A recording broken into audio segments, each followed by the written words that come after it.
नमस्कार प्यारे बच्चों, स्वागत है संदीपनी क्लासेस के इस यूट्यूब प्लेटफॉर्म पर। और आज हम फिर से वन लाइनर सीरीज के अंतर्गत कक्षा 10 के विद्यार्थियों के लिए साइंस का चैप्टर नंबर 5 जैव प्रक्रम लाइफ प्रोसेस के बारे में आज हम चर्चा करने वाले हैं। वन लाइनर बहुत ही महत्वपूर्ण है, जो कि आपकी परीक्षा की दृष्टि से बहुत ही ज्यादा उपयोगी साबित होंगी। आगामी जो परीक्षा आपकी फरवरी माह में बोर्ड की जो शुरू होने वाली है, उसके लिए ये बहुत उपयोगी सीरीज है। तो आप यूट्यूब चैनल को सब्सक्राइब करके रखें, Sandipani classes bye Vashishtha sir, जिससे कि आपको नोटिफिकेशन मिलता रहे। हाँ, सब्सक्राइब करने के बाद आपको बेल आइकन को प्रेस करना है और ऑल पर क्लिक करना है, जिससे नोटिफिकेशन मिलता रहे। जैसे ही वीडियो अपलोड होता है आपको नोटिफिकेशन मिल जाएगा। सब्सक्राइब का कोई पैसा नहीं लगता और हम आपके लिए बहुत मेहनत करते हैं, वीडियो बनाते हैं, तो आपका इतना तो सपोर्ट बनता ही है। तो प्लीज अपना सपोर्ट बनाए रखें और चैनल को सब्सक्राइब करने के साथ साथ आपको वीडियो को लाइक और शेयर भी करना है अपने फ्रेंड्स के साथ। अपने आपके जो मित्र हैं जो कक्षा 10 में इस बार परीक्षा में बैठने वाले हैं, उनका भी भला हो सके, तो आपका उस स्कोर अच्छा हो, हमें इसी कामना के साथ आइए शुरू करते हैं आज की ये विशेष चर्चा। देखिए, बहुत ही महत्वपूर्ण अध्याय है। हमारे जीवन से संबंधित सभी घटनाएं इसके अंतर्गत हमें पढ़नी होती हैं। ठीक है, जैव प्रक्रम एक ऐसा प्रक्रम है, देखिए डायरेक्ट क्वेश्चन है, जैव प्रक्रम किसे कहते हैं? तो वे सभी प्रक्रम जो सम्मिलित रूप से, देखिए सारी की सारी प्रोसेस आपस में सम्मिलित रूप से किसका कार्य करे? हमारे अनुरक्षण का कार्य करे, तो हम उसे जैव प्रक्रम कहते हैं। तो इसकी परिभाषा बनती है, वे सभी प्रक्रम जो सम्मिलित रूप से अनुरक्षण का कार्य करते हैं जैव प्रक्रम कहलाते हैं। देखिए, हमें इस अध्याय के अंतर्गत हमको अब बॉडी के अंदर होने वाले विभिन्न प्रक्रम या प्रोसेस के बारे में चर्चा करनी है। और ये प्रक्रम देखिए हमें पादपों के भी पढ़ने होंगे, साथ में हमें ये जंतुओं में भी पढ़ने होंगे। तो हमें जंतुओं के और पादपों के दोनों के प्रक्रमों को समान रूप से पढ़ना होगा। ठीक है, आगे देखिए, प्रश्न नंबर दूसरा है, हमारे जैसे बहुकोशिकीय जीव, देखिए बहुकोशिकीय जीवों में ऑक्सीजन की आवश्यकता पूरी करने में विसरण क्यों अपर्याप्त होता है? देखिए यहां पर थोड़ा सा हम समझने की कोशिश करेंगे कि जो जीव हैं वो दो प्रकार के हैं। कोशिकाओं की संख्या के आधार पर कितने प्रकार के हैं? दो प्रकार के हैं। एक ऐसे जीव जो केवल एक कोशिका से बने हैं, उन्हें एक कोशिकीय जीव कहते हैं, उन्हें एक कोशिकीय जीव कहते हैं। और वे जीव जो एक से अधिक कोशिकाओं के बने हैं, उन्हें हम बहुकोशिकीय जीव कहते हैं। क्या कहते हैं?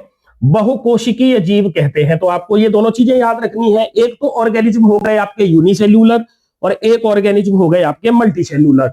जो यूनिसेल्यूलर जीव होते हैं, एक कोशिकीय जो जीव हैं, ठीक है, जो यूनिसेल्यूलर हैं, उनके अंदर सिंगल सेल होती है और ये सारे काम करती है। ठीक है, सिंगल सेल है, एक ही कोशिका है जो सारे काम करती है। जैसे कि अमीबा में अपन पढ़ते हैं, ठीक है, इसका एग्जाम्पल अपन अमीबा को याद कर लेते हैं। ठीक है, अमीबा। और एक फंजाई है, एक कोशिकीय फंजाई कवक। तो एक कोशिकीय कवक का नाम क्या है? तो उसका नाम होता है ईस्ट। ये याद कर लें, ये एग्जाम में आता है, ईस्ट बहुत ही इंपॉर्टेंट है। यहां पर जितनी भी आपको इंफॉर्मेशन मिलेगी वो परीक्षा की दृष्टि से बहुत ही महत्वपूर्ण साबित होगी। और कक्षा 10वीं या 12वीं करने के बाद आप किसी भी प्रतियोगी परीक्षा में बैठते हो तो आपको यहां से उनमें भी क्वेश्चन देखने को मिलेंगे, क्योंकि पैटर्न आजकल चेंज हो चुका है। एग्जाम का पैटर्न अब चेंज है, पुराने जैसे नहीं रहा है। ठीक है, प्रश्न नंबर दूसरा, हमारे जैसे बहुकोशिकीय जीवों में ऑक्सीजन की आवश्यकता पूरी करने में विसरण क्यों अपर्याप्त है? देखिए, बहुकोशिकीय जीव जैसे हम मनुष्य की बात कर लें यहां पर, है ना, और भी बहुकोशिकीय जीव जैसे गाय है, भेड़ है, कुत्ता है, बकरी है, पेड़ है, इन सभी में विसरण क्यों अपर्याप्त, मतलब ये विसरण काम क्यों नहीं कर पाता है?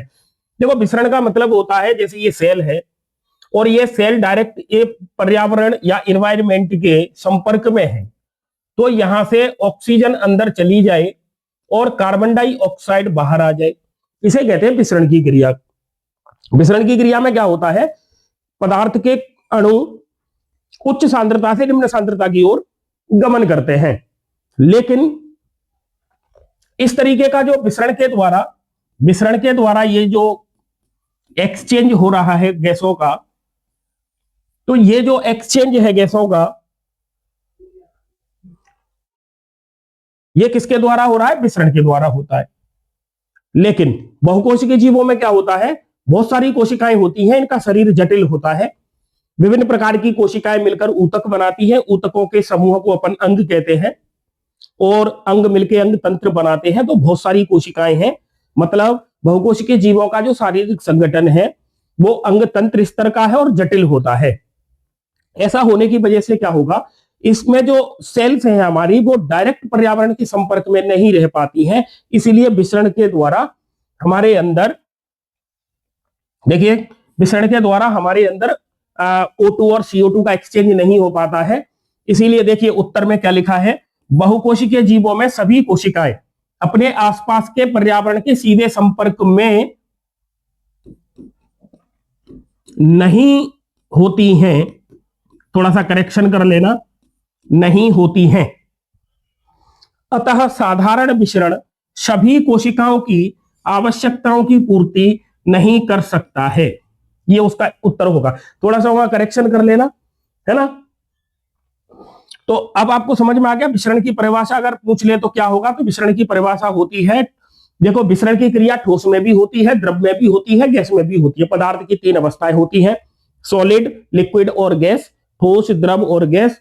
विसरण की क्रिया इन तीनों में होती है।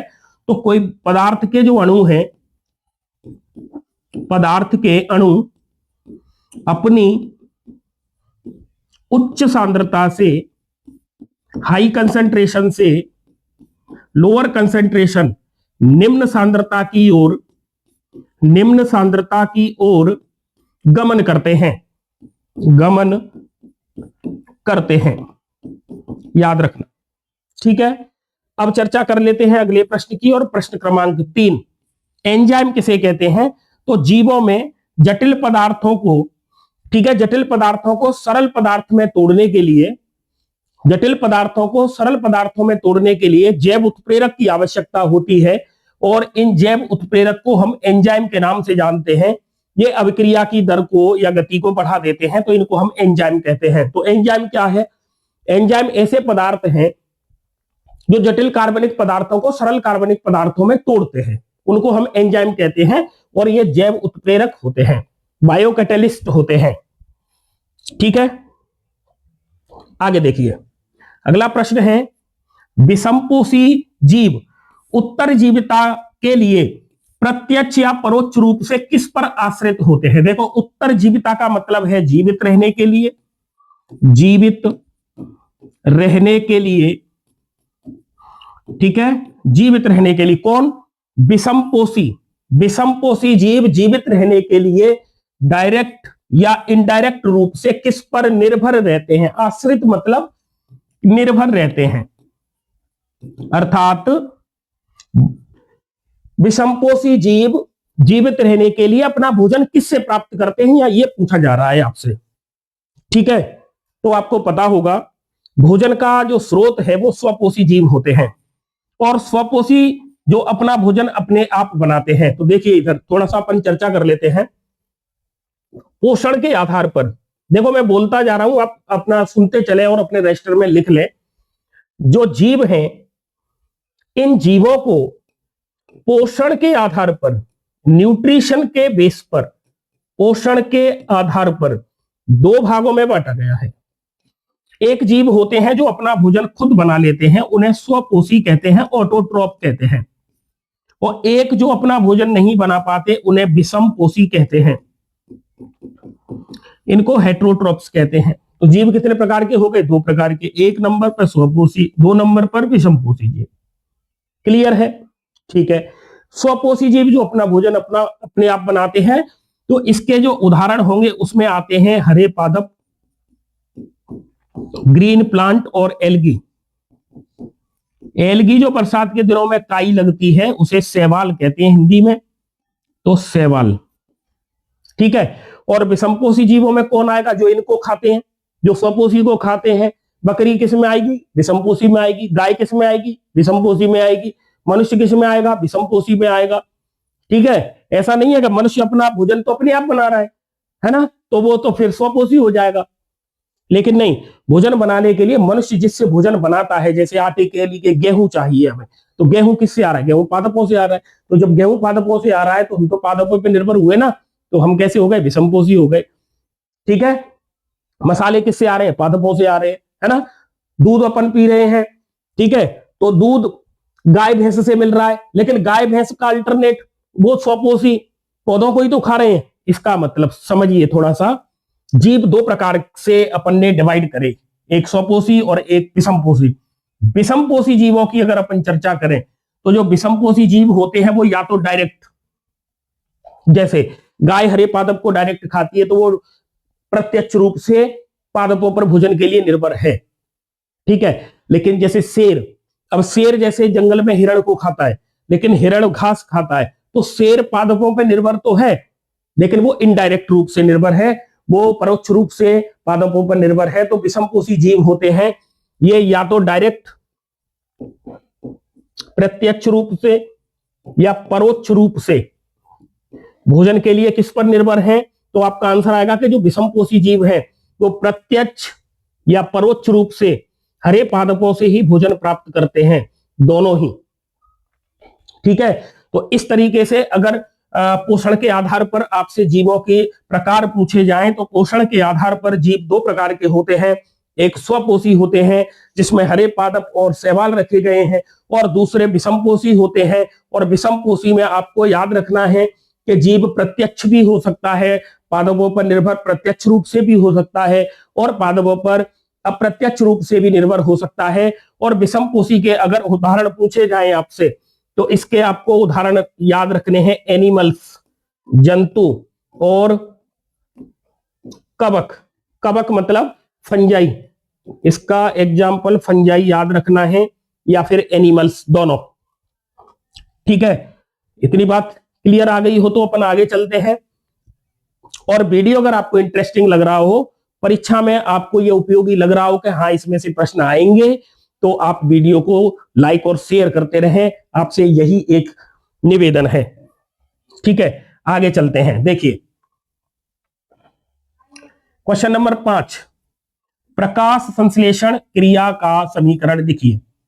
तो समीकरण तो अपन लिखा हुआ है, कोई बात नहीं, लेकिन हमें यह पता होना चाहिए कि यह प्रकाश संश्लेषण है क्या। आपने सिलेबस में पढ़ रखा है वैसे। देखिए, जो हरे पादप हैं और शैवाल, इनके अंदर प्रकाश संश्लेषण की क्रिया होती है। प्रकाश संश्लेषण, प्रकाश की उपस्थिति में, संश्लेषण का मतलब होता है बनाना, किसी भी पदार्थ को बनाना। और ये हरे पादप प्रकाश की उपस्थिति में क्या बनाते हैं? तो आपका आंसर आएगा ये ग्लूकोज, शर्करा, शुगर, इसी को अपन कह रहे हैं कार्बोहाइड्रेट। कार्बोहाइड्रेट के फॉर्म में क्या बनाते हैं? तो आपका आंसर आएगा सर भोजन बनाते हैं अपना। क्या बनाते हैं? भोजन बनाते हैं। और हमारे लिए ऑक्सीजन को ये उप उत्पाद के रूप में मुक्त करते हैं, उप उत्पाद के रूप में ऑक्सीजन को मुक्त करते हैं। प्रकाश संश्लेषण की क्रिया के लिए इनको जरूरत किसकी पड़ती है? तो आपका आंसर आएगा कि सर इनको CO2 और जल की आवश्यकता होती है।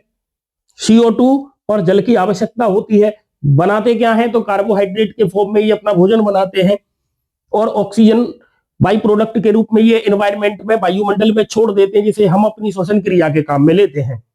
ठीक है, तो देखिए अब इन सभी को अपन अगर इस रिएक्शन के अंदर रखें तो क्या बनेगा? देखिए इधर CO2, आप कहोगे कि सर ये पौधे को कहां से मिलती है? एटमॉस्फेयर से, वायुमंडल से ये CO2 को लेते हैं।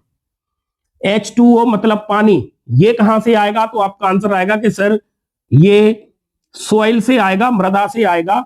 और किसके द्वारा अवशोषित होगा? तो जड़ के द्वारा होगा, जड़ के द्वारा। ये जब दोनों आपस में मिलकर क्रिया करते हैं तो देखिए सूर्य का प्रकाश और क्लोरोफिल, क्लोरोफिल आपको कहां मिलेगा, तो ये आप पत्ती के अंदर मिलता है।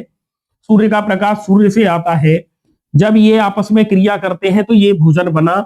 और ये किसका फॉर्मूला है, C6H12O6। तो आप कहोगे कि सर ये ग्लूकोज है, ग्लूकोज के रूप में ये अपना भोजन बना लेते हैं। ऑक्सीजन एनवायरमेंट में रिलीज हो जाती है तो ये बाई प्रोडक्ट बना, उप उत्पाद है ये, और पानी के मॉलिक्यूल बाहर निकलते हैं।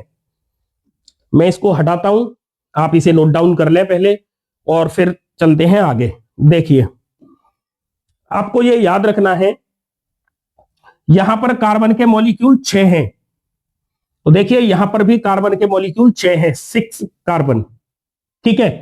हाइड्रोजन के मॉलिक्यूल 12 का गुणा 2 से करेंगे तो इधर आएगा 24, 24 है, उधर भी 24 होने चाहिए। तो देखिए 12 तो यहां है, और 6 इंटू 2 करेंगे तो 12 यहां पर है, और जोड़ेंगे तो 12 12 24। ऑक्सीजन की अगर अपन चर्चा करते हैं तो देखिए O2 6 से गुणा करेंगे तो 12 ऑक्सीजन इधर हैं और 12 ऑक्सीजन इधर हैं। अब उधर देखिए कितनी है, तो देखिए 6 ऑक्सीजन तो इधर हैं, 6 का गुणा 2 से करेंगे तो 12 इधर हैं और 6 इधर हैं। 12 और 6 18 और 6 24 और 24 इधर हैं। इसका मतलब ये जो रिएक्शन है वो बैलेंस है, संतुलित है। ये प्रकाश संश्लेषण की रिएक्शन है, आपको ये याद करनी है, बहुत ही महत्वपूर्ण है और परीक्षा में आने की पूरी पूरी संभावना है। एक क्वेश्चन और याद करिए यहीं से, प्रकाश संश्लेषण क्रिया के लिए आवश्यक कच्ची सामग्री क्या है, कच्ची सामग्री क्या है, तो आपको याद रखना है आवश्यक कच्ची सामग्री, इसमें जरूरत पड़ती है 4 चीजों की। और 4 कौन कौन सी है मैं इधर बता रहा हूं। नंबर 1 कार्बन डाइऑक्साइड, नंबर 2 पानी, नंबर 3 क्लोरोफिल, और नंबर 4 पे है सूर्य का प्रकाश। ये 4 चीजें जब मिलती हैं तो प्रकाश संश्लेषण की क्रिया होती है हरे पादपों में और शैवालों के अंदर। एक जीव और है जिसका नाम है युगलिना, तो युगलिना में भी फोटोसिंथेसिस होता है। आगे चलिए, क्वेश्चन नंबर 6, प्रकाश संश्लेषण प्रक्रम में कौन सी घटनाएं संपादित होती हैं। तो प्रकाश संश्लेषण में कौन कौन सी घटनाएं होंगी, घटनाओं के नाम हमें याद कर मतलब लिखने हैं, याद रखने हैं अपने को। पहला देखिए जो क्लोरोफिल है, क्लोरोफिल कहां मिलेगा, तो आपका आंसर आएगा लीफ के अंदर, पत्ती में। इसी की वजह से पत्ती का रंग हरा होता है। तो ये क्लोरोफिल क्या करता है, ये सूर्य से आने वाली प्रकाश ऊर्जा को अवशोषित कर लेता है। दूसरा देखिए, ये जो प्रकाश ऊर्जा है ये रासायनिक ऊर्जा में बदली जाती है। तो प्रकाश ऊर्जा को रासायनिक ऊर्जा में बदला जाएगा, और ये जो हमने पानी लिया था तो ये पानी हाइड्रोजन और ऑक्सीजन में टूटेगा, और क्या होगा, कार्बन डाइऑक्साइड, इससे कार्बोहाइड्रेट का निर्माण होगा। अर्थात देखिए इधर CO2 जो अपन लेते हैं ना, तो CO2 से बनता है कार्बोहाइड्रेट। इसका मतलब यहां पर अपचयन होता है, तो नंबर 1। दूसरा स्टेप क्या होता है, जो पानी होता है इससे H धनायन इलेक्ट्रॉन प्लस ऑक्सीजन का अणु बनता है। देखिए 2 ऑक्सीजन के 2 मॉलिक्यूल, तो 2 इधर हो गए, तो हाइड्रोजन के इधर 4 है, तो मैंने 4H प्लस और 4 इलेक्ट्रॉन। यहां पर ये जो पानी है ये टूट गया, और ये सूर्य के प्रकाश की उपस्थिति में टूटता है, तो जल का होता है प्रकाशिक अपघटन। इस घटना को कहते हैं जल का प्रकाशिक अपघटन। और जल का प्रकाशिक अपघटन होता है तो ऑक्सीजन मुक्त होती है। अब आपसे अगर पेपर में पूछ ले प्रकाश संश्लेषण की क्रिया में ऑक्सीजन का निर्माण किससे होता है, आपका आंसर आएगा पानी के द्वारा। और कार्बोहाइड्रेट का निर्माण किससे होता है, तो आपका आंसर आएगा CO2 के द्वारा। CO2 से कार्बोहाइड्रेट का निर्माण अर्थात अपचयन होता है, और पानी से ऑक्सीजन का निर्माण अर्थात ऑक्सीकरण होता है। तो आपको ये दो चीजें याद रखनी है। चले आगे, चलिए। प्रकाश संश्लेषण के लिए आवश्यक कच्ची सामग्री पौधा कहां से प्राप्त करता है? तो आपका आंसर आएगा सर कार्बन डाइऑक्साइड वायुमंडल में होती है और वायुमंडल से प्राप्त होती है, और वायुमंडल में CO2 की मात्रा होती है 0.03%। 0.03%। अब देखिए, ये मैंने एक पत्ती बनाई, इस पत्ती पर की निचली सतह पर ज्यादा होते हैं और ऊपरी सतह पर कम होते हैं, और जो संरचनाएं होती हैं उनको अपन स्टोमेटा कहते हैं। क्या कहते हैं? स्टोमेटा कहते हैं। निचली सतह पर स्टोमेटा ज्यादा होते हैं और ऊपरी सतह पर स्टोमेटा कम होते हैं। इन्हीं स्टोमेटा से अंदर जाती है कार्बन डाइऑक्साइड और बाहर निकलती है ऑक्सीजन। याद रखना। तो CO2 और O2 प्लांट में कैसे जा रही है? तो स्टोमेटा से जा रही है। देखिए, पादपों के हमारे जैसे नोस्ट्रिल या नासा छिद्र नहीं पाए जाते हैं, ठीक है? तो पादपों में ये ऑक्सीजन और कार्बन डाइऑक्साइड का एक्सचेंज कैसे होता है? तो आपका आंसर आएगा कि सर प्लांट की जो लीफ होती है, लीफ की सरफेस पर स्टोमेटा पाए जाते हैं, छोटे छोटे रंध्र पाए जाते हैं, जिनसे होके ऑक्सीजन का और कार्बन डाइऑक्साइड का एक्सचेंज होता है, ठीक है? तो वायुमंडल से जो CO2 जा रही है, वो CO2 किसके द्वारा जा रही है? तो आपका आंसर आएगा स्टोमेटा के द्वारा या रंध्र के द्वारा। दूसरा, H2O मतलब पानी, और ये किससे जा रहा है? मृदा से, ठीक है? तो मृदा के अंदर जो जल पाया जाता है, तो मृदा का जो जल है, इसको मूल रोम, रूट हेयर, मूल रोम जो मूल पर पाए जाते हैं, उनके द्वारा पानी अवशोषित किया जाता है, ठीक है? अगला देखिए, ऊर्जा का स्रोत क्या है? तो पूरी दुनिया में ऊर्जा का एकमात्र स्रोत अपने सूर्य देवता है, सन से मिलती है, और क्लोरोफिल पौधे की पत्ती में उपस्थित होता है। तो ये चार कच्ची चीज सामग्री हैं जो पौधे को जरूरत रहती है, ठीक है? अब आप थोड़ा सा ये समझिए, देखो जैसे ये प्लांट है, ये पादप है, और ये पादप का ऊपर वाला भाग, और यहां पर वायुमंडल से आती है कार्बन डाइऑक्साइड। तो ये कार्बन डाइऑक्साइड ऐसे आ गई, और मैंने यहां लिखा कार्बन डाइऑक्साइड CO2। नीचे जड़ें हैं, और यहां पर है पानी। पानी जड़ों ने अवशोषित किया, और ये पानी ऐसे ऊपर जाता है, तो मैंने प्लस H2O लिखा इधर, ठीक है? कार्बन डाइऑक्साइड प्लस H2O, ये दो ही चीजें तो मिलती हैं। प्लांट के अंदर क्लोरोफिल तो है ही, लेकिन यहां से इसको क्या मिल गई? तो आप कहोगे कि सर इसको सूर्य का प्रकाश मिला, सनलाइट। क्लोरोफिल इसके अंदर पहले से है, तो मैंने क्लोरोफिल यहां लिख दिया। बनेगा क्या? तो आपका आंसर आएगा कि सर C6H12O6 ये बनेगा, प्लस कुछ पानी बाहर निकलेगा और ऑक्सीजन बाहर निकलेगी, जिसे हम ले रहे हैं। तो C6H12O6 ये कार्बोहाइड्रेट के रूप में भोजन बना। यहां पर देखिए, प्रकाश ऊर्जा यहां से आती है, तो इस प्रकाश ऊर्जा को हमने किस में बदल दिया? पौधे ने किस में बदल दिया? रासायनिक ऊर्जा में बदल दिया। तो ये रासायनिक ऊर्जा हो गई, ठीक है? समझ में आ रहा है ना? तो ये रासायनिक ऊर्जा के रूप में ऐसे बदलता है।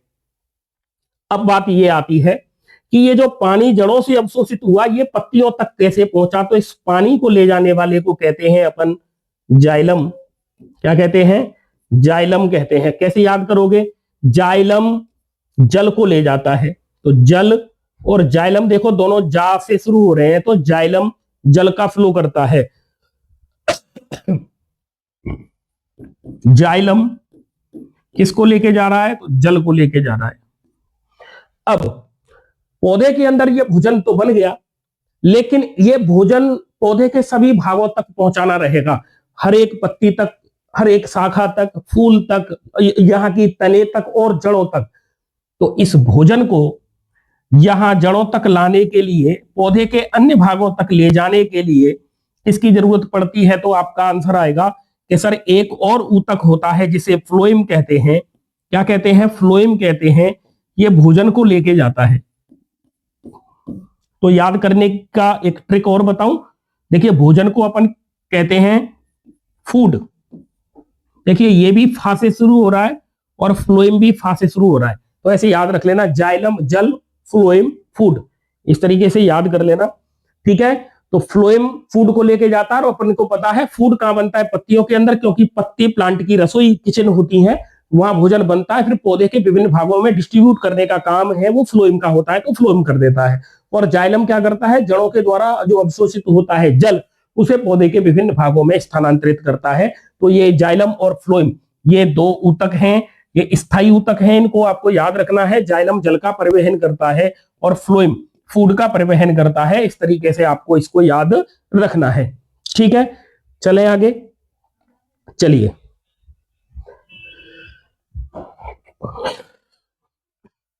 एक चीज और याद कर लेते हैं। देखिए पौधे के अंदर जो भोजन बना, तो पौधे का जो भोजन बनता है, पौधे का जो भोजन है वो किस रूप में बना, किस फॉर्म में बना वो, तो आपका आंसर आएगा ये कार्बोहाइड्रेट के रूप में बनता है, कार्बोहाइड्रेट के रूप में बनता है। लेकिन जब इसे फ्लोएम परिवहन करता है, फ्लोएम जब इसका परिवहन करता है, तो भोजन का निर्माण तो होता है कार्बोहाइड्रेट के रूप में, निर्माण, और भोजन का जो परिवहन है, परिवहन ये सुक्रोज के रूप में होता है।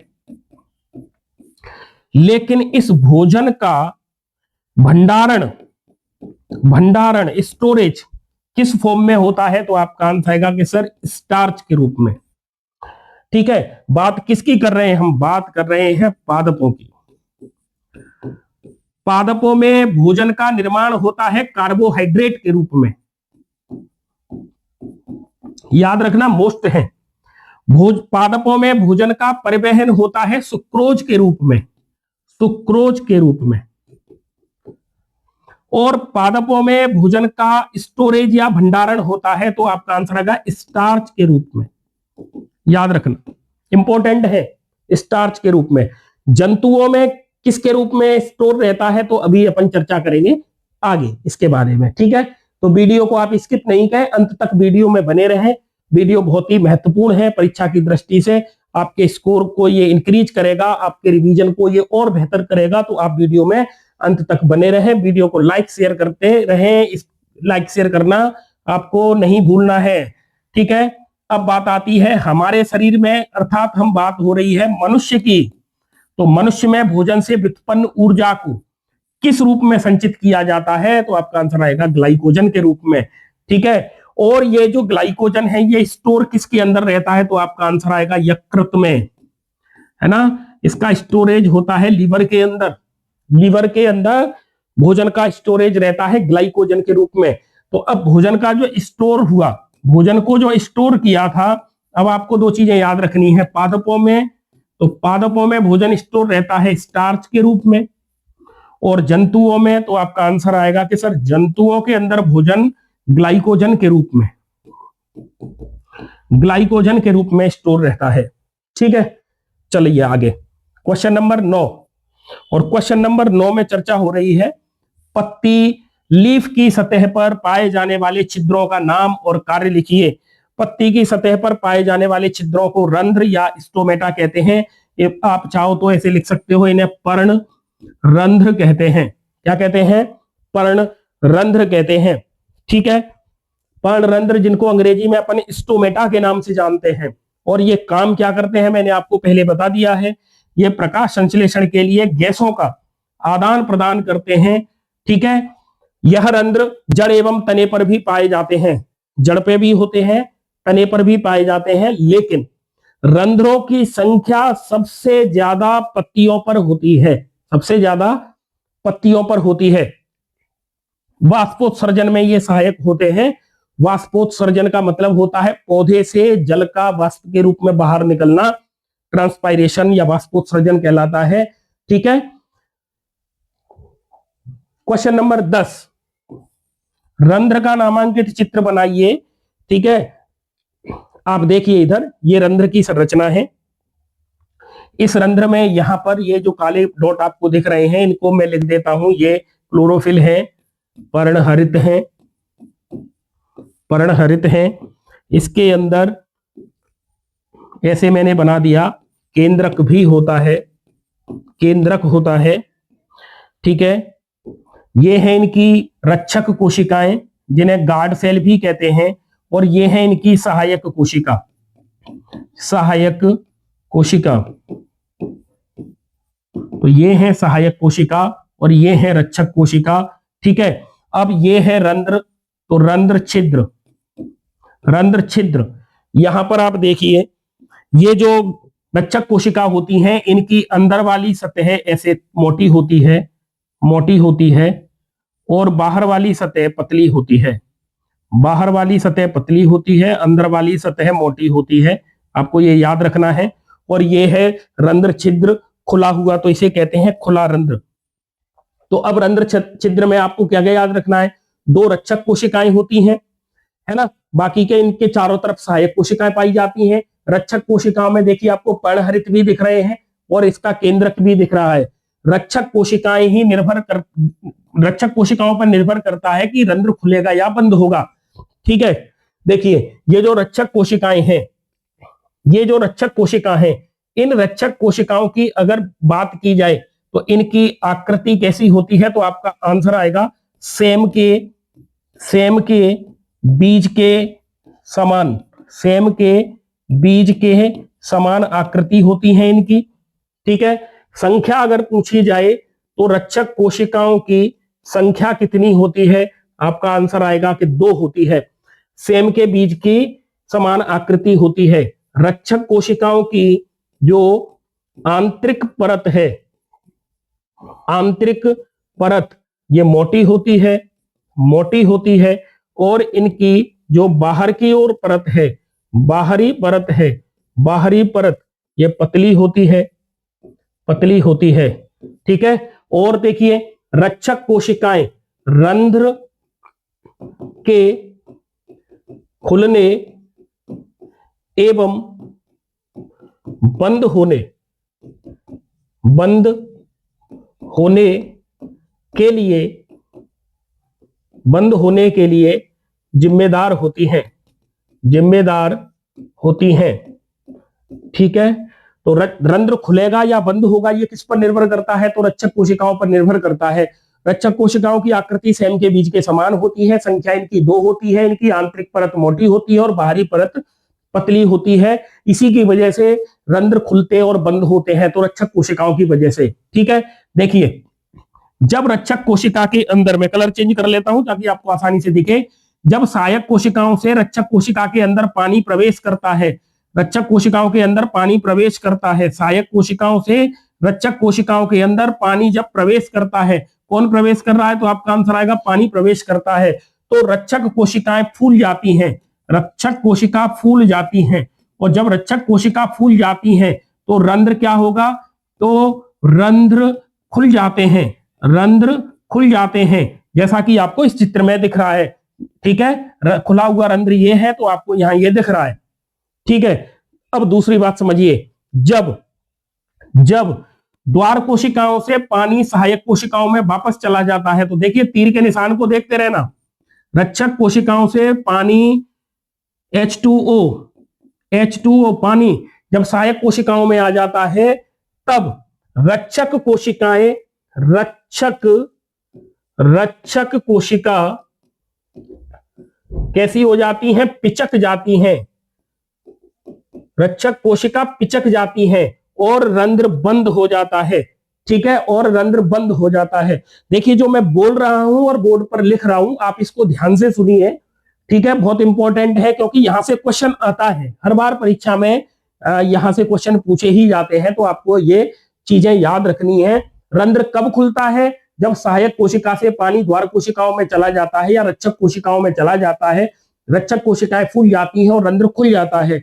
जब द्वार कोशिका से पानी सहायक कोशिका में चला जाता है, रक्षक कोशिकाएं पिचक जाती हैं और रंध्र बंद हो जाता है, ठीक है। तो रंध्र का खुलना और बंद होना किस पर निर्भर करता है, तो आपका आंसर आएगा कि सर ये रक्षक कोशिका या गार्ड सेल पर निर्भर करता है, ठीक है। आगे चलें, समझ में आ गया हो तो थम्स अप करके बताएं आपको समझ में आता है। ठीक है, आपको यहाँ पर वन लाइनर फॉर्मेट में ये क्वेश्चन भी मिलेंगे, साथ में डिटेल्स भी मिल रही है, तो आप वीडियो में लगातार बने रहें और अंत तक वीडियो को देखें जिससे आपकी तैयारी और बेहतर हो सके। अगला प्रश्न क्या है, देखिए अगला प्रश्न है, रंध्र में रक्षक कोशिकाओं की संख्या कितनी होती है। मैंने अभी आपको बताया था कि एक रंध्र के अंदर 2 रक्षक कोशिकाएं होती हैं। रक्षक कोशिकाओं की भीतरी भित्ति कैसी है, मैंने अभी आपको बताया था, भीतरी भित्ति इसकी मोटी होती है लेकिन बाहर वाली भित्ति इसकी पतली होती है। ठीक है, अगला प्रश्न है, वे जीव जो पोषण के लिए प्रत्यक्ष या अप्रत्यक्ष रूप से पौधों या पौधे को अपन स्वपोषी कहते हैं तो स्वपोषी पर निर्भर रहते हैं, उन्हें हम विषमपोषी कहते हैं। उन्हें हम क्या कहते हैं, विषमपोषी कहते हैं। और ऐसे पोषण को हम विषम पोषण के नाम से जानते हैं। और विषमपोषी जीवों का अगर आपसे उदाहरण पूछ लिया जाए तो आपको उदाहरण में लिखना है, विषमपोषी में कौन आते हैं, तो जंतु आता है और आपका कवक आता है, फंजाई आती है। ठीक है, और फंजाई आपने देखी होगी, घर में अचार होता है उस पर सफेद रंग के पपूड़े पड़ जाते हैं, वो फंजाई है। बरसात के दिनों में प्याज काले रंग की हो गई है तो प्याज पर जो काले रंग का जो पाउडर आपको दिख रहा है वो भी कवक है। चमड़े की बेल्ट या जूते पर भी फंजाई लग जाती है। ठीक है, वहां भी हम फंजाई को देख पाते हैं। और रोटी पर भी आपने ब्रेड पर फंजाई देखी होंगी। ठीक है, जैसे राइजोपस है, म्यूकर है, ये कवक है जो फंजाई के उदाहरण है। और आपने बरसात के दिनों में देखा होगा मशरूम को, ये भी एक कवक होता है, मशरूम ये भी विषमपोषी होता है। ठीक है, चलिए आगे चलते हैं। वे जीव जो CO2 वायुमंडल या बाहर एवं जल ग्रहण करके क्लोरोफिल एवं सूर्य के प्रकाश की उपस्थिति में प्रकाश संश्लेषण की क्रिया द्वारा अपना भोजन बनाते हैं, उन्हें क्या कहते हैं, तो आपका आंसर आएगा उन्हें स्वपोषी कहते हैं। और ऐसे पोषण को स्वपोषण कहते हैं। और स्वपोषी के अगर आपसे उदाहरण पूछ लिए जाए तो आपका आंसर आएगा हरे पादप और शैवाल। और कभी कभी कौन भोजन बना लेता है, युगलीना। अगर इसको सूर्य का प्रकाश मिल जाए तो ये प्रकाश संश्लेषण द्वारा भोजन बना लेता है, लेकिन प्रकाश की अनुपस्थिति में ये विषम पोषण भी होता है। तो युगलीना स्वपोषी एवं विषमपोषी के बीच की योजक कड़ी है।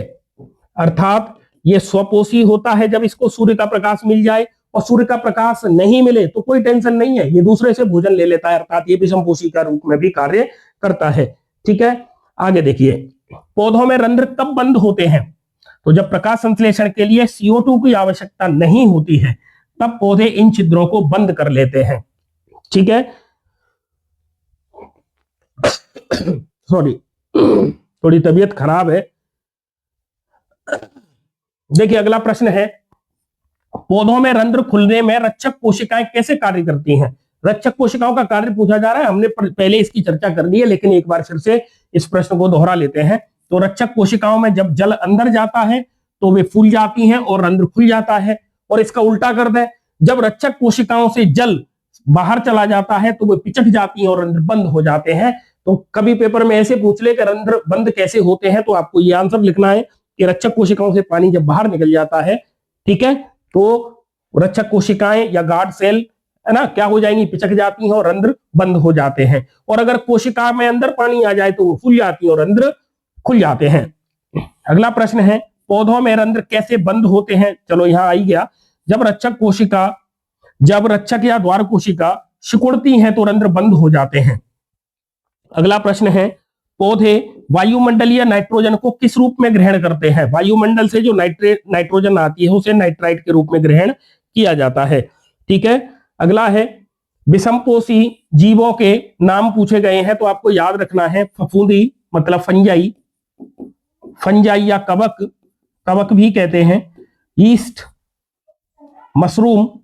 तो विषमपोषी जीवों के नाम है ये, फफूंदी है, ईस्ट है और मशरूम है। ठीक है,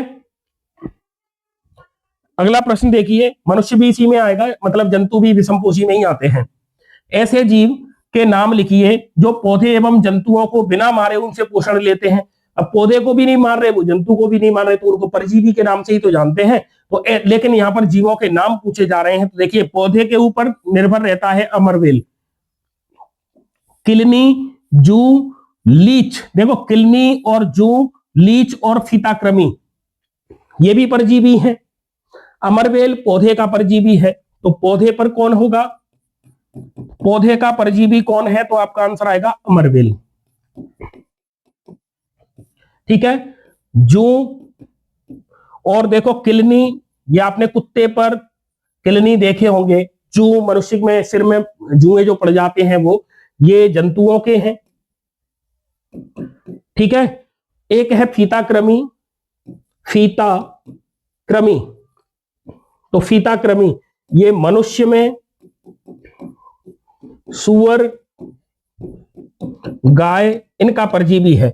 लेकिन आपको एक चीज और याद रखनी है, जो फीताकृमि है ये अंतः परजीवी है, क्योंकि ये शरीर के अंदर रहता है, अंतः परजीवी है ये। लीच और जून और अमरवेल ये बाह्य परजीवी हैं, ये शरीर के बाहर रहते हैं। तो ऐसे परजीवी जो शरीर के बाहर पाए जाते हैं और अपना पोषण प्राप्त करते हैं उन्हें बाह्य परजीवी कहते हैं, और जो अंदर पाए जाते हैं उन्हें अंतः परजीवी के नाम से जानते हैं। फीताकृमि, मैं चाहूं तो यहां पर एक और नाम लिख सकता हूं, जैसे एस्केरिस, एस्केरिस ये भी परजीवी है, आंत का परजीवी है एस्केरिस। छोटे बच्चों के पेट में जो कीड़े पड़ जाते हैं वो एस्केरिस। ठीक है, अगला प्रश्न देखें, एक कोशिकीय जीवों में भोजन कैसे ग्रहण किया जाता है, तो एक कोशिकीय जीवों में भोजन संपूर्ण शरीर से विसरण की क्रिया द्वारा ग्रहण किया जाता है। आपको विसरण याद रखना है, विसरण क्रिया द्वारा। ठीक है, अगला देखिए, अमीबा किस रचना के द्वारा भोजन ग्रहण करता है, तो आपने अमीबा को देखा होगा, किताबों में चित्र देखे हैं।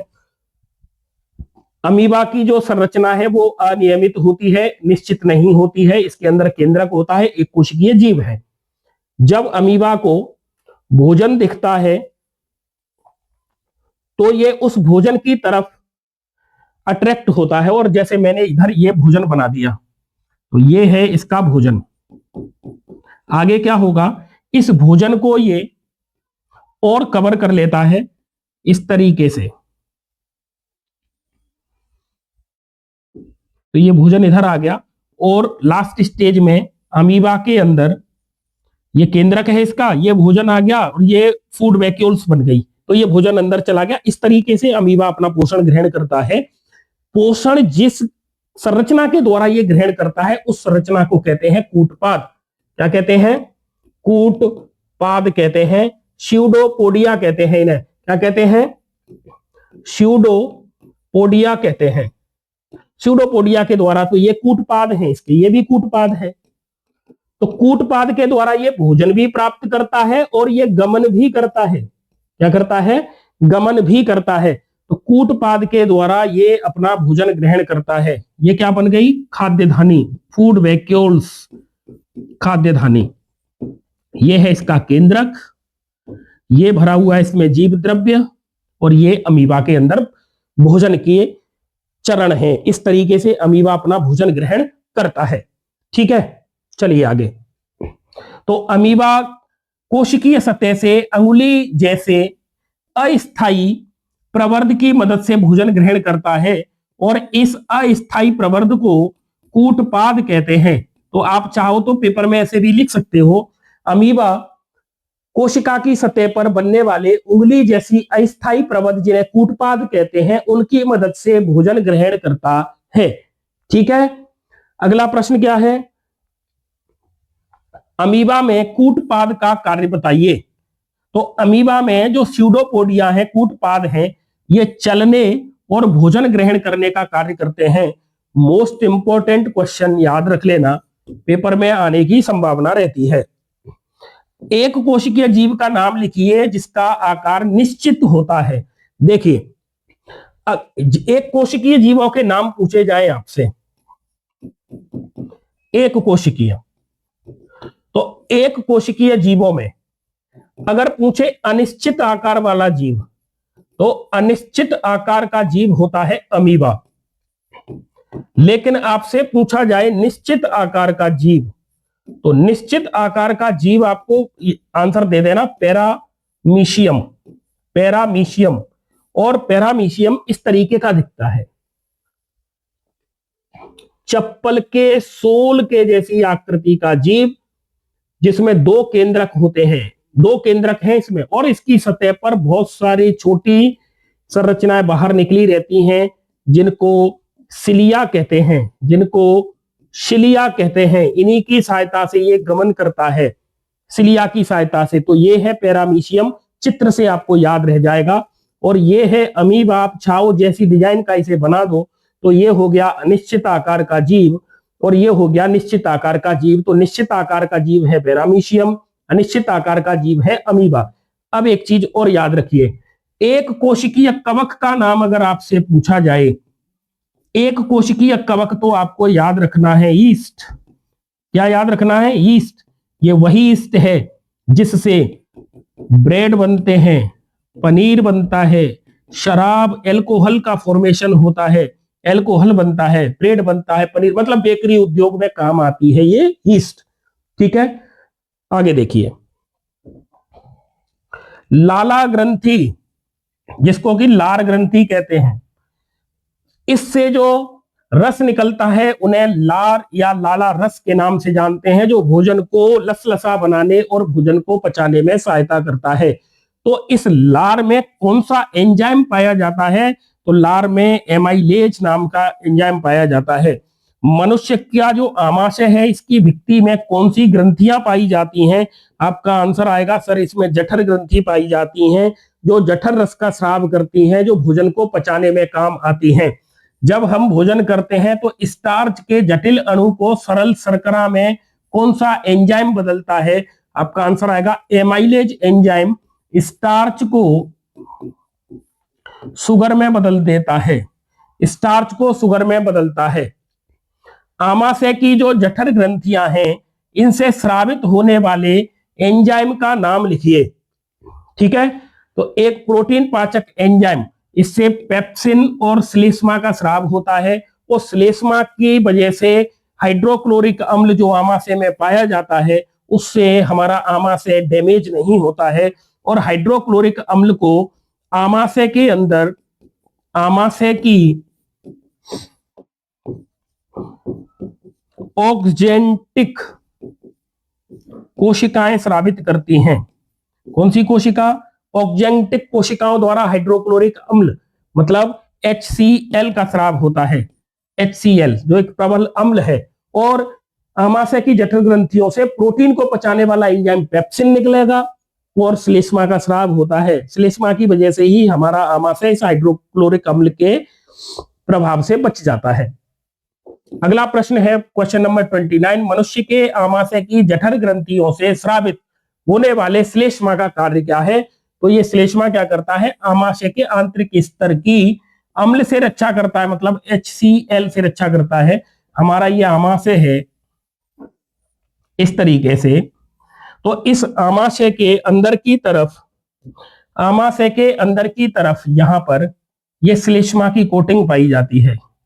और ये जो श्लेष्मा की कोटिंग है, इसका काम क्या है? ये श्लेष्मा की कोटिंग जो HCl निकलता है, खतरनाक जो एसिड है HCl, इसके प्रभाव से ये आमाशय को बचा लेता है। तो ठीक है, ये जो अंदर मैंने बनाया है ये श्लेष्मा है, श्लेष्मा म्यूकस, तो म्यूकस की कोटिंग पाई जाती है आमाशय के अंदर, जो HCl से आमाशय की सुरक्षा करता है। ठीक है, अगला देखिए, मनुष्य की आहार नाल का, हमारी आहार नाल का सबसे लंबा भाग कौन सा है? तो छोटी आंत है। आपको याद रखना है, इस छोटी आंत में, स्मॉल इंटेस्टाइन में, छोटी आंत या क्षुद्रांत में भोजन का कंप्लीट पूर्ण पाचन होता है, पूर्ण पाचन होता है। ठीक है, भोजन का क्या होगा? तो आपका आंसर आएगा पूर्ण पाचन होता है। भोजन का पूर्ण पाचन कहां होता है? तो आपका आंसर आएगा छोटी आंत में।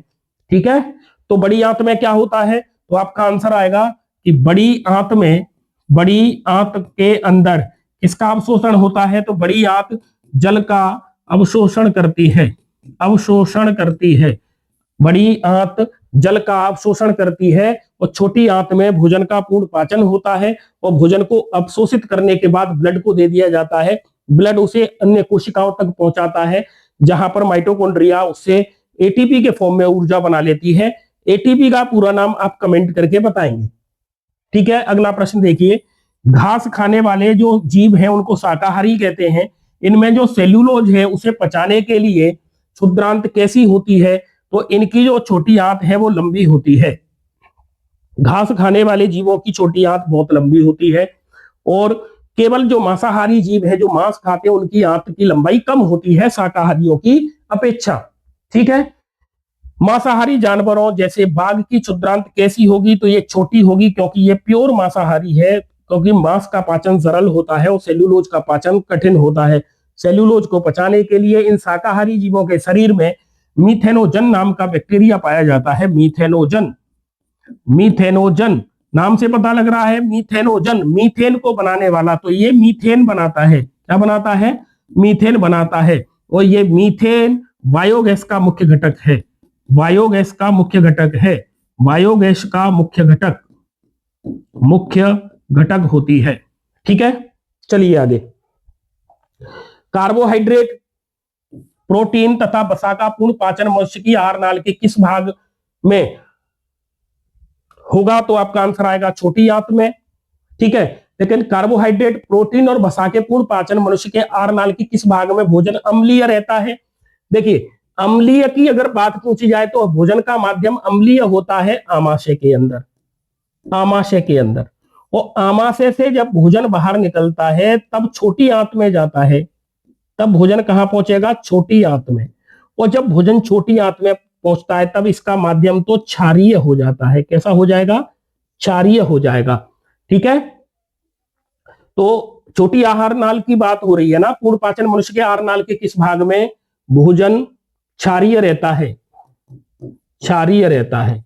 अम्लीय आमाशय में होगा। ऐसे याद कर लो ट्रिक से, अम्लीय आमाशय में, क्षारीय छोटी आंत में। ठीक है, आगे देखिए, मनुष्य के आहार नाल के किस भाग में भोजन अम्लीय रहता है? आमाशय। ठीक है, और यहां तो क्षारीय याद रखना, क्षारीय। ठीक है,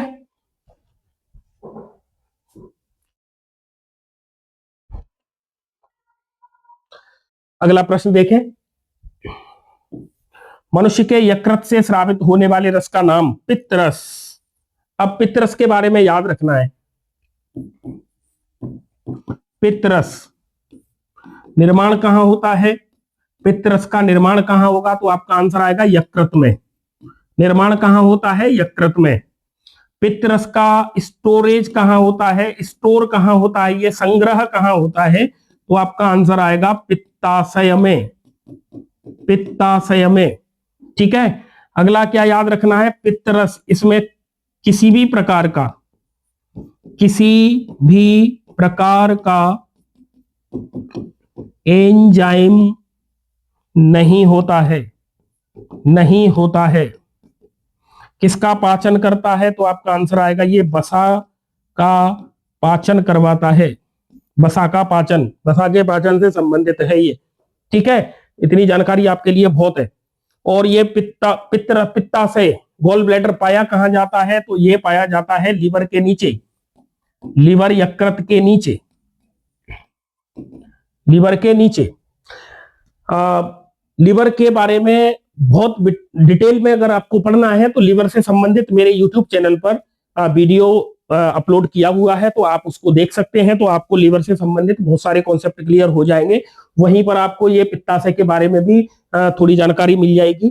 ठीक है, और एक वीडियो में मैंने कोशिश करी है कि वहां लीवर और अग्नाशय दोनों को अपन ने कवर किया है। तो एक वीडियो है छोटा सा, आप उसको देख लें तो आपकी ये जिज्ञासा भी पूरी हो जाएगी। ठीक है, आमाशय से आने वाले भोजन को क्षारीय कैसे बनाया जाता है? देखिए, जब आमाशय से भोजन आगे निकलता है, आमाशय से जब भोजन आगे निकलता है तो उसका माध्यम फिर क्षारीय हो जाता है। वो भोजन का माध्यम क्षारीय होता है अग्नाशय से निकलने वाले एंजाइम की क्रिया के द्वारा। इधर देखिए, ऐसे ये आमाशय है।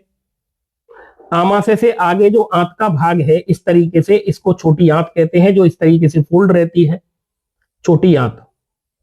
यहां से ये अपेंडिक्स है और ये फिर बड़ी आंत शुरू होती है इस तरीके से।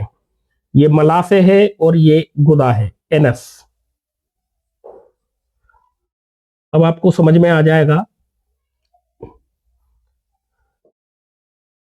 देखो बड़ी आंत का मतलब इसकी मोटाई बहुत है, छोटी आंत की मोटाई कम है।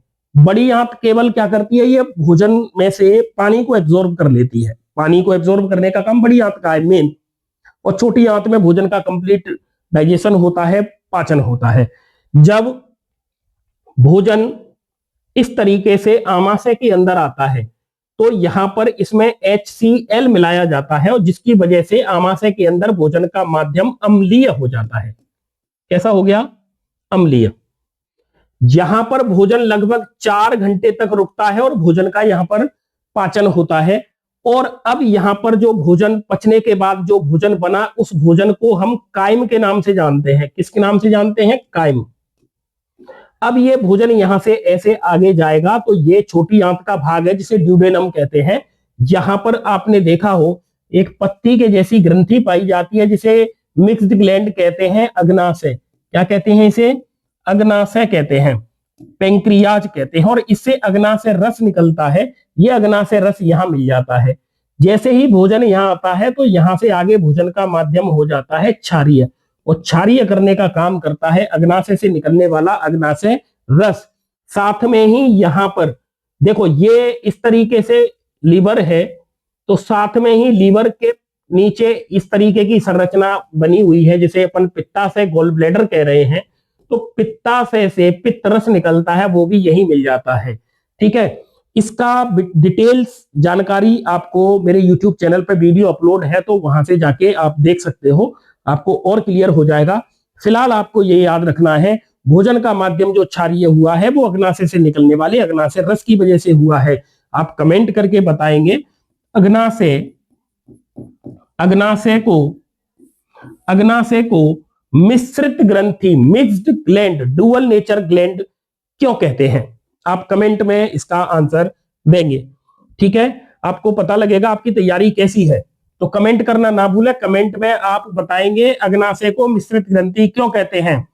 और अभी हम चर्चा कर रहे हैं अगले प्रश्न की, मनुष्य के पाचन में पित्त लवण का कार्य क्या है? तो इस पित्त लवण जो पित्त रस है जिसे वाइजूस कहते हैं, इसका मुख्य कार्य है ये वसा की बड़ी गोलिकाओं को छोटी गोलिकाओं में तोड़ देता है। मतलब वसा के जो बड़े बड़े मॉलिक्यूल हैं उसे छोटे मॉलिक्यूल में तोड़ने का काम ये करता है। अगला प्रश्न है क्वेश्चन नंबर 38, मनुष्य में इमल्सीकृत वसा का पाचन किस एंजाइम के द्वारा होता है? तो वसा को पचाने वाली एंजाइम का नाम है लाइपेज।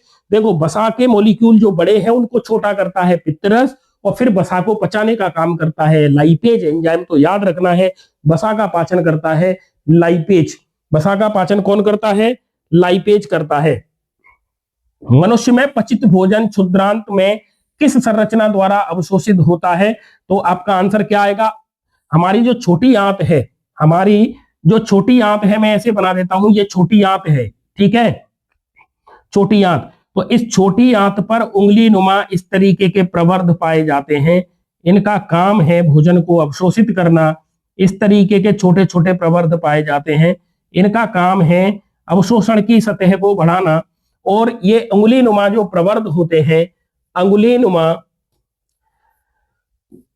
नुमा जो प्रवर्ध है, इनके द्वारा भोजन का अवशोषण होता है। ठीक है, इनको कहते हैं दीर्घ रोम। क्या कहते हैं इनको? दीर्घ रोम कहते हैं। विलाई है ये, विलाई के द्वारा भोजन का अवशोषण होता है। और दीर्घ रोम की वजह से क्या होता है? भोजन के अवशोषण की सतह बढ़ जाती है, अवशोषण की सतह बढ़ जाती है। याद रखना है आपको। ठीक है, तो ये हो गया। क्वेश्चन नंबर 40 है, मनुष्य की क्षुद्रांत में दीर्घ रोम का कार्य क्या है? तो ये अवशोषण की सतही क्षेत्रफल को बढ़ाते हैं। ठीक है, अगला है, जीवों में ऑक्सीजन की अनुपस्थिति में होने वाला श्वसन क्या कहलाता है? तो आपका आंसर आएगा अवायवीय श्वसन कहलाता है। क्वेश्चन नंबर 41, अवायवीय श्वसन। ठीक है,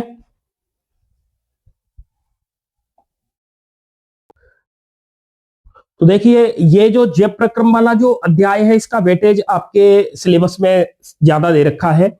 वीडियो बहुत लंबा हो जाएगा क्योंकि इसमें क्वेश्चनों की संख्या भी ज्यादा है, क्योंकि हमें इस चैप्टर के अंतर्गत पादप और जंतुओं के अंदर होने वाले विभिन्न सिस्टम के बारे में पढ़ना होता है, जैसे कि पाचन तंत्र है, श्वसन तंत्र है, परिसंचरण तंत्र है, उत्सर्जन तंत्र है, तो वीडियो की लेंथ थोड़ी सी बड़ी हो जाएगी।